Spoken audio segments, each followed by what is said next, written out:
Welcome to Shamba Shape Up. We have traveled all over East Africa to find hard-working farmers. We want to celebrate them while giving them the knowledge they need, so they can adapt and make their farms more productive even while the climate changes. We want to support them to get better yields and increase their income. We meet families and enter their kitchens to explore how to cook in cleaner, faster, cheaper ways, while at the same time increasing family nutrition. We will see how farmers from across the region can benefit from our experts' advice, while also learning from each other in so many ways. Join us on these journeys and share in the farmers' experience as they shape up their shambas on the Shamba Shape Up Safari. Welcome to Shamba Shape Up. Today we are in Bungoma by the powerful Nabuyole Falls. That's not the only powerful thing in this area. We also have powerful farmers. Okay, let's waste no time. Let's go meet them.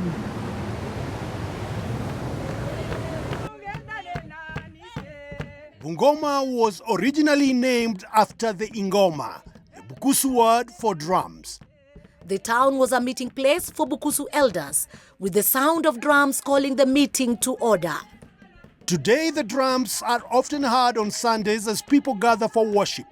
The minister of this church, Catherine Scout, is one of our farmers. She lives not far away with her husband, Godfrey, also a local minister. He's a bishop, I think. Their farm covers 3 acres of beautiful Bungoma countryside, with a mix of pulses and vegetables. They have a cow and chicken too. Okay, now let's go and meet them. Hey, Godfrey. Welcome, sir. Catherine. How are you? Thank you. How are you? We are very happy to see you. Oh, we're also very happy to be here. Thank you. Yes. Is it very This deep? is our power hole. It is not so deeper. So that's why sometimes I do miss water here. What are you growing in your shamba? In my shamba, we have different types of crops there. Which is your favorite? My favorite is I do plant okra. Okra. Okra. Ladies' fingers? Lettuce finger. So what do you love about your okra? I love it because it has a market, right market. It's a short season. And it is a short seasoned crop. Ladies' fingers. Lettuce fingers. Yes. What do my fingers look like? You're like a maize cob. So what is your main challenge with your The crops? main challenge that I do get, we have this bacteria wilt. It makes your protection to go low. Yes, yes. You love trees? I like trees because it has a high demand. Yeah. So how long have you been growing trees? 15 years. 15 years. 15 years. 15 years. You let us get to work and then Yes. we'll meet you people later. We see you Okay, later. thank you, All right, thank you, so thank you. much. All right. Okay. I was really very happy to see Shamba Shape Up visiting my farm. When Shamba Shape Up came, I feel happy because they came with the experts to put me on the right track. We certainly do. And our first expert is already at work. This is Simon Mwinzi. He's representing the World Food Programme under the Farm to Market Alliance. Our farmers have been planting kales on the same area of land for more than 3 seasons in a row. And now they have a problem. Bacteria wilt is the major problem. Okay. How is it affecting you and your production? When it reaches almost to harvest, it dries up, just dies. And that has been happening every season. Every season. So your production has been going lower and lower every Lower season. and lower. The good news is that I have a technology that can work wonders on your farm. Yes. The technology is called conservation agriculture. I just require you to do 3 things. Yes. The first thing, which is the most important, is to minimize tillage. Tillage. Yeah, minimize disturbance of the soil. Yes. I want the farmer to restrict tillage to the exact portion of land where he's going to place his input. That is his seed and his fertilizer or manure. What about other space? The other space, you leave it untouched. Untouched. Yes. That part acts as a water harvesting area. Yes. It will harvest water into the areas that you've actually tilled for your sukuma wiki. You'll be doing what we call banking water in the soil. Yes. Because Yes. even the little rainfall that we get will be harvested into this areas that you've restricted tillage on. Okay. So your crop will keep going even when we have a dry spell. Okay. Yes. Nice. Catherine, you look like you have a question. I think we shall have weeds, a lot of weeds in the farm. So how do you take care of the weeds? Yes. Yes, we control weeds early and continuously. So whenever weeds emerge, when they are just like developing 2 leaves, Yes. we just shallow weed. Oh, shallow. Yeah, you know the way you shave your beards in the morning? yes. That's the way we do it on the farm. Early and continuously. Yes. The second thing I want you to do is to mulch. Yes. We mulch the. You mulch the your land. Yes. You retain your residue. The soil should be covered. It should not be exposed to the elements of the sun. You cover with what? We cover with the residue of the previous crop. Okay. That's the simplest way to achieve soil cover. Yes. And because we are also introducing aspects of mulch, the weeds will also be smothered by the soil cover. They will not be as much as they usually had. Yeah. The next thing you'll have to do is crop rotation. Crop rotation. Yes. So instead of having sukuma wiki growing on one portion, you rotate. You rotate. If it's on this portion, the next time you take it on another portion, Yes. and where the sukuma wiki was, you can do onions. Onions. Yes. As you are tested, you have a problem of bacterial wilt. Yeah. Yeah. When you do your onions, the onion is not friendly to the to bacterial wilt. Yes. So when you do your onion in the next season, that is one way of controlling the bacterial wilt that is Yes. affecting your sukuma wiki. Yes. So remember, farmers, crop rotation has to happen between different families of crops.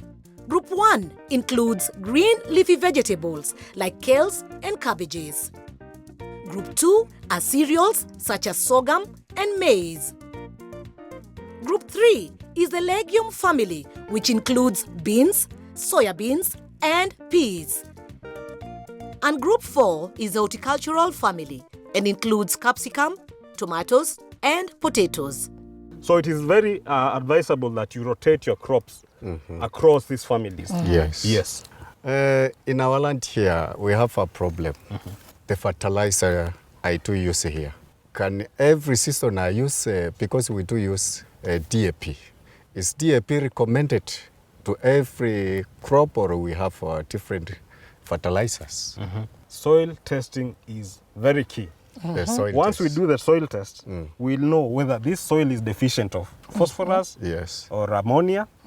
Then based on the results, Yes. we can now recommend The the type. best. Which yes. fertilizer to Yeah. use. Yes. Soil testing. Yes. And I have the right expert for you. Of course, yes. Are you ready? The We are scout is? ready. Thank Thank you. All you right, very bye-bye. much. Bye-bye. Bye.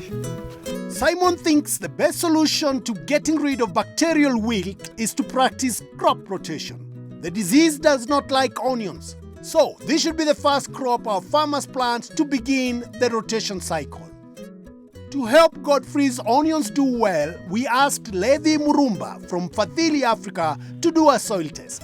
First, he collects the soil samples from across the field in a zigzag manner, and then mixes the samples together. He then uses an AgroCare's hand scanner that can send the soil test results to a farmer's mobile phone in less than 20 minutes. Amazing! Right, let's call Levi over and see what he has to say. Levi, Yes. we've been actually talking about you. So now I know you have the results ready. It's ready. You have received it. Okay, let's see. Yes, our farmer is very keen on planting onions this season. Yes. Onions, that's when the pH level of 5.8 to 6.8. Yes. And the pH level of your soil is a little bit high. Hi. Yes. So what should he do?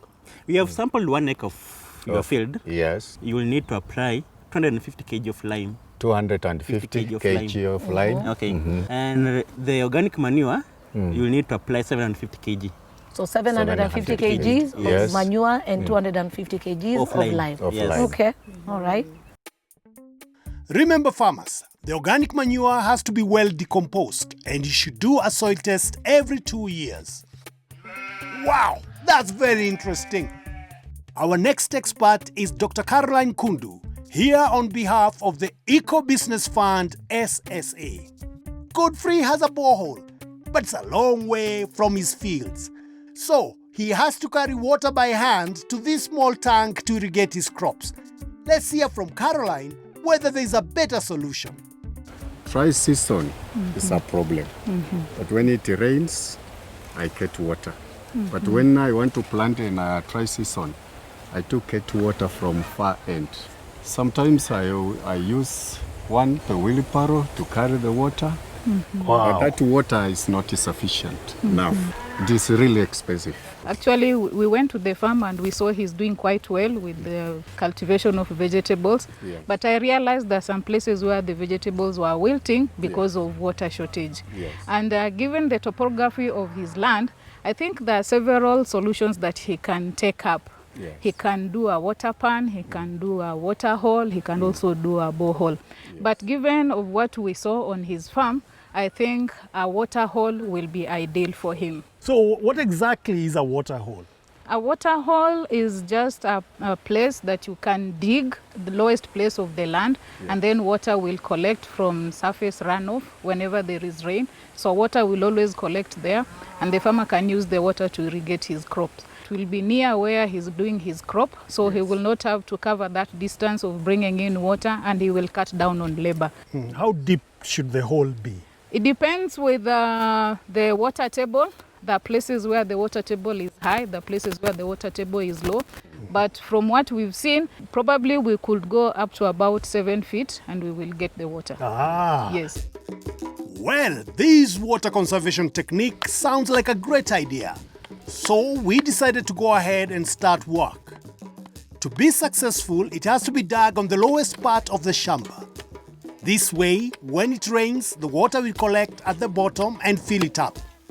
It needs to be large enough to hold water throughout the dry season. For enough to water 1 acre of land, you need a hole 6 feet long by 4 feet wide and 7 feet deep. Prepare check dams along the water path. This will reduce the amount of debris in the water and avoid silting up. What if the walls of the hole start caving in? What can the farmer do to reinforce that? Yeah, it is bound to happen because I see the soils in that area are sandy soils. Yeah. So when they start digging, definitely the walls can cave in. So the farmer can build concrete using bricks and cement to reinforce the sides of the water hole so that the walls cannot collapse. But if it were a water pan, then you can use a plastic liner. But in this case, the brick will do better.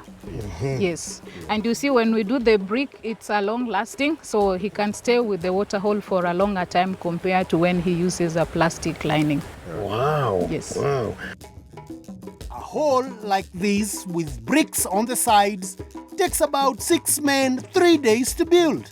But it's a great investment because the Scouties will get a better yield from their crops and save time and labor as they no longer have to carry the water here. Now let's talk about when it's finished. Basic rules that the farmer should follow when the whole thing is finished. First of all, since I'm assuming he will not be there throughout, so that area needs to be protected. So he has to erect a fence around it and probably leave a small gate as an entrance where they will be using to get the water. So the area must be secured. It must be secured to avoid maybe children that can be playing around there or animals because they're likely to fall into the water hole and it can be a disaster. Apart from that, is there anything he needs to do to maintain the hole nicely? Probably routine maintenance, desilting the water hole whenever probably silt has collected in there and ensure that the water is retained. And the work is finished. Well done. If the water hole is looked after, as Caroline suggests, I think Godfrey can expect years of bumper harvest with all the water he's going to be able to give his crops. There you are, Carol. Yes, Tony, how's the going? Guess what? 6 feet by 6 feet, 10 feet deep. That's too deep. You can actually disappear in there. Oh yes, I might fall down there, never to be seen again. Okay, how about you? We've done a soil test and we are absolutely sure that our farmer is going to plant onions in the next season. Onions and a soil test. There's still more to come. Right after the break.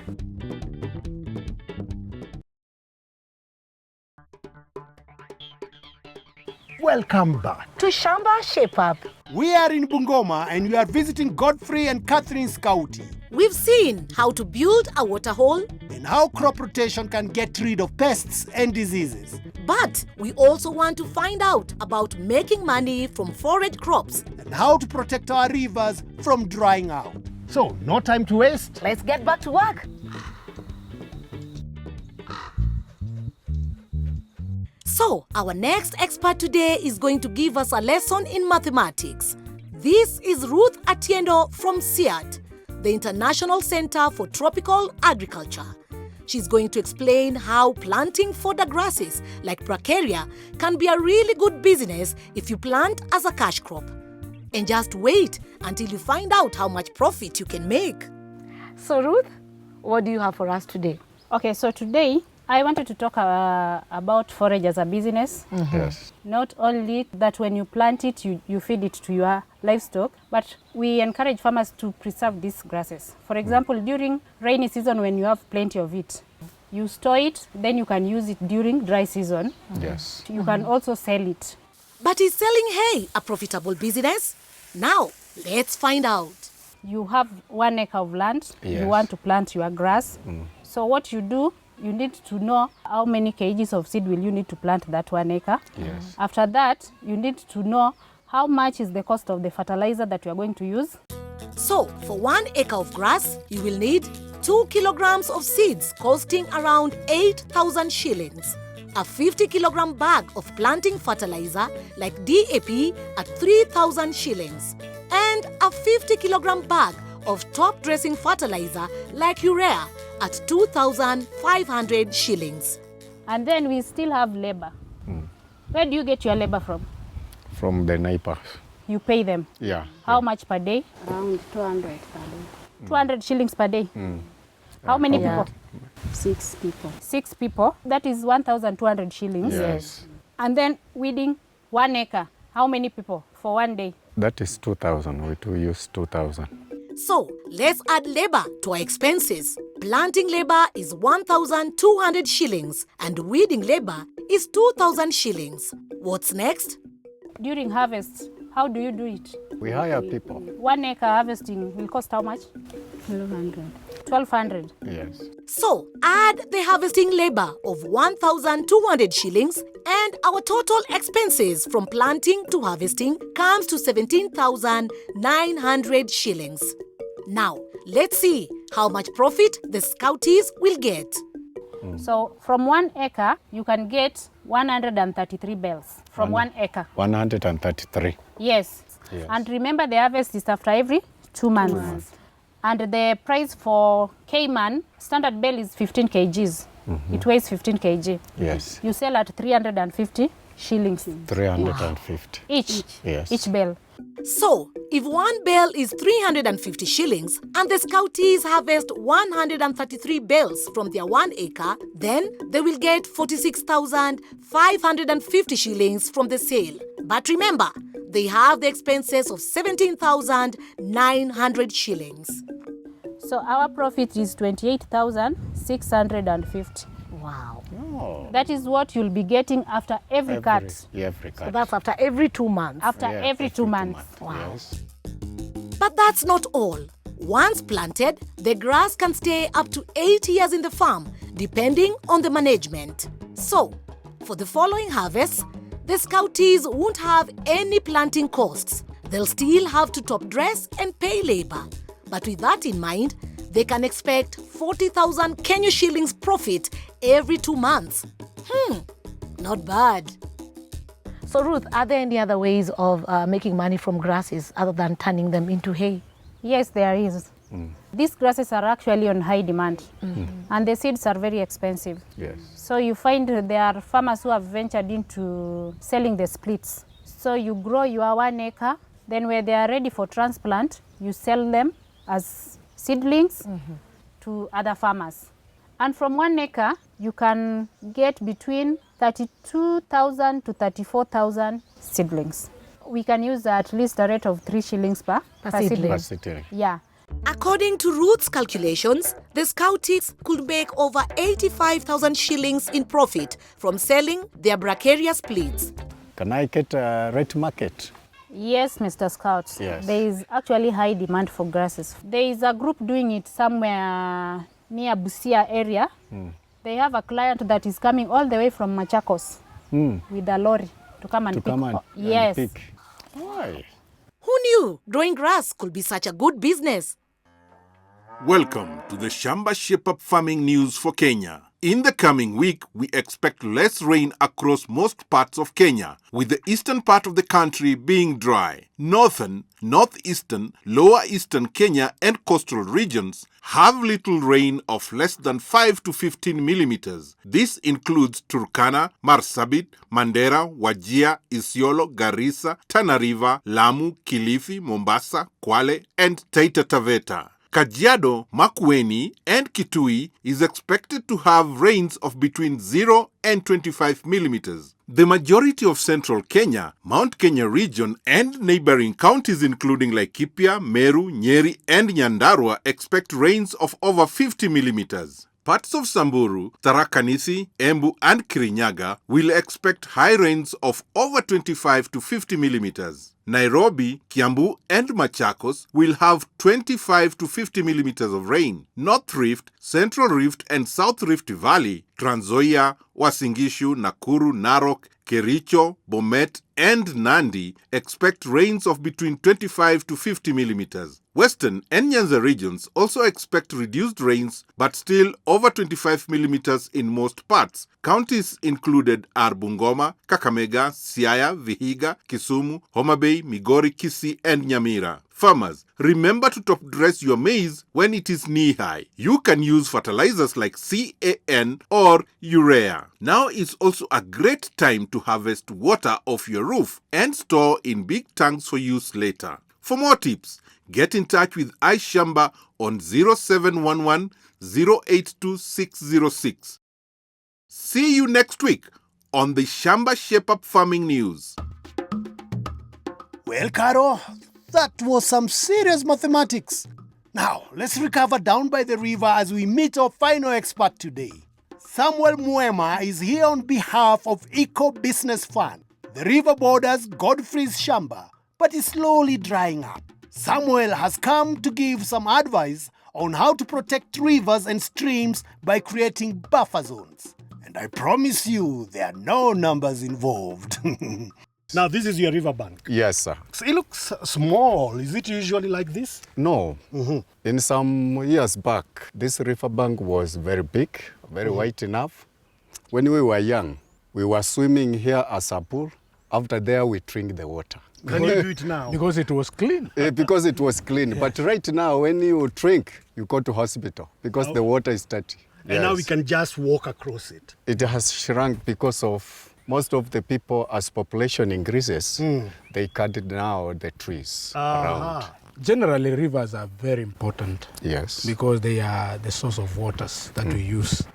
And the riverbanks are actually the natural protections to the rivers. Yeah. When you disturb the riverbanks, then you are going to get the result that we are getting here. You can see pronounced erosion. Look at the bank. Yes. Eating away, being ate away by the storm waters. Yes. You can see even that block of soil. Yes. Just came from the wall. What should farmers do to conserve the riverbanks? Okay, the first thing is to ensure that they do not disturb the areas along the riverbanks. But for the areas that they have already disturbed, to conserve them. How far from the river itself? For those who are doing farming, 30 meters. For those who are planting trees, about 10 meters. Yes, they should live either side of the riverbank. Both sides? Yes. So what is the collective term for preservation of riverbanks and other areas? We just say we create buffer zones. Buffer. What is buffer zone? Buffer zone is that natural zone of vegetation that you live between a riverbank or to a natural forest of vegetation. Buffer zone. Yes. Okay. Yes. Let's walk along and see more. Yes. Okay.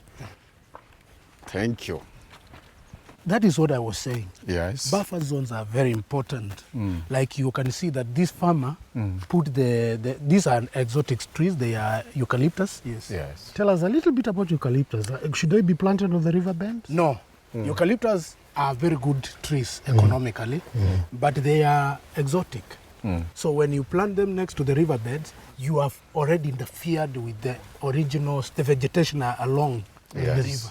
Eucalyptus trees should not be planted close to the rivers or lakes as they take up a lot of water and might dry up your water source over time. So what do you recommend? I recommend the indigenous. Indigenous trees, yes. Next to the river is the bamboo. The bamboo. Normally it's a very good next to the river bank. And then of course you do indigenous trees depending with the ecological region that you are working with. Because now you are doing them artificially, they can give you some economic value in the future. Yes. So what do you want us to plant today? Yes. We can do those indigenous trees that are good for tropics, like the merwoks. But for the river banks, we do bamboo. That's what next to the river bank. Bamboo is the best. Yes. Okay, let's plant that. Let's go and plant that. Okay, thank you. Samuel has brought a selection of local trees that will grow well in this region. But make sure to choose trees that will grow well in your area. If in doubt, contact iShamba for advice. Yes. Here I've seen we have Bridelia, very nice one. Yes. Fast growing, good with buffer zones along the river banks. And you can get very good fuel wood and timber. Yes. Let me present you with this. Thank you very much. And then we have the mighty babu. Giant. This one we put at the river bank. Yes. It is good for water purification and also is fast growing in 3 to 4 years. You get some wood. You can make some money from this. Yes, a lot of it. I'll hold on to this. And this one, this one purifies the water now. Wow. Yes. It will no longer be dirty. Wow. Then we have this Wabungia ugandensis, what they call the Kenyan greenheart tree. This one is highly medicinal.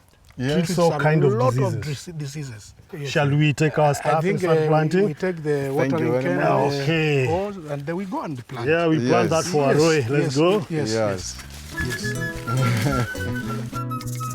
When planting trees, first choose a spot where sunlight can reach and the trees are spaced to grow. Dig a hole at least 60 by 60 by 60 centimeters. It should be deep enough to allow the roots to point directly down without bending. It is best to plant trees at the start of the rains. Mix the topsoil with well-decomposed manure and fill the hole back up. Remove the plastic covering and plant the seedling in the middle of the hole. Compact well, making sure the soil is firm around the roots. Water the seedlings and place mulch around the stem to help hold the moisture in the soil. Then step back and watch it grow.